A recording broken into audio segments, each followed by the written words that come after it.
Hey there, athletes. Coach John Ferry here from Team Wilpers. Excited as always to welcome you to our athlete briefing. We're going into week 5 for our spring run challenge and half marathon extension.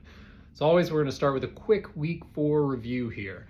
For our spring run crew, we had that nice light unload week this week here in week 4. Hopefully everyone is feeling very rested and ready for a few pretty tough weeks ahead here. Half marathoners, we had another endurance effort to kick off the week before we jumped into those half marathon pace intervals. So these were chunky periods of time spent at race pace. A little bit more practice at that half marathon pace as we come into our final couple weeks of this progression here. Half marathoners, you're also going to have your longest long run of this training progression. So for many of you, this might be 15, 16 weeks in the making here. Congratulations already in kind of getting to this point in your training. So your last long run here in week 4. Do a little reminder, this should absolutely be considered a very important dress rehearsal for your main event, if you will, coming up here in the upcoming couple weeks. So be really thoughtful about the breakfast you have, the apparel you're wearing. Try to mimic your race conditions as best as possible. The biggest and main difference is you want to make sure to keep this effort very, very, very easy. So don't waste your good race on your final big training run here. Spring Run Challenge. We're going to jump right into your week 5 workouts here. So we're starting the week, we're coming off of that unload. Very similar structure to before as the threshold workout, run number 1 of this week. So this is another extension of the kind of maximum interval time, also an extension of overall time and zone here, continuing to work on threshold. As we continue to extend the intervals of these threshold, there are a couple things that are going to make you the most successful in these workouts. One, which is critical, is not to overshoot the pace early. Better to kind of start slow and have to ease up to it as to overshoot it and come back down. That makes for a really challenging workout.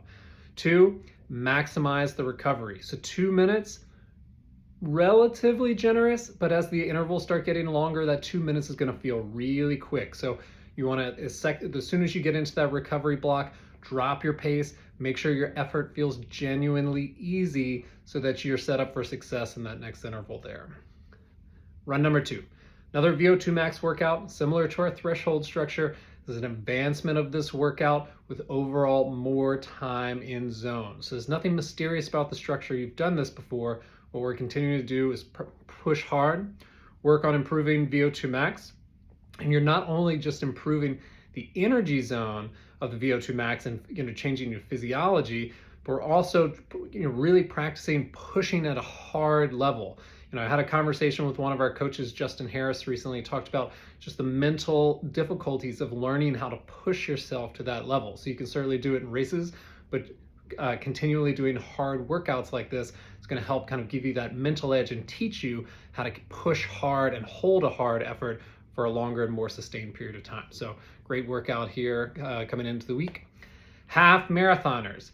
Little bit of a carbon copy of last week, right? So we're in that kind of point of our progression. We're trying to really target specific race-related workouts. So another endurance run to start the week. Nice, easy, lengthy time. Key run number 2, another round of half marathon pace intervals. So once again, very similar to last week. There's just one more opportunity to string together some extended time at race pace here. Just a reminder, we've mentioned this in the past, mention it again, it is in these workouts in particular, right now in our training progression, as opposed to early in the training progression, I want to make sure you're using this opportunity to practice your planned race pace. So no longer does that need to be tied to the pace calculator pace. It's what you actually plan to run your race at, which might be very different than that pace calculator pace. We've talked in the past, that's a training pace, one to work up towards, but this is an opportunity to practice one more time the pace you plan to run your race at. I want you to feel very, very confident finding that, holding that 2 weeks from now when is your actual race time. I want everyone to walk away from this workout feeling very, very confident. This is not a workout designed to beat you up, or wear you down.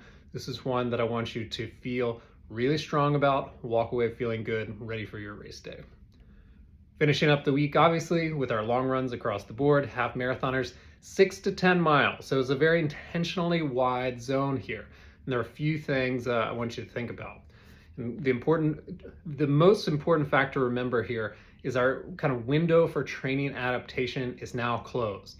So whatever you do this weekend, this upcoming weekend, that is not going to change your race day performance.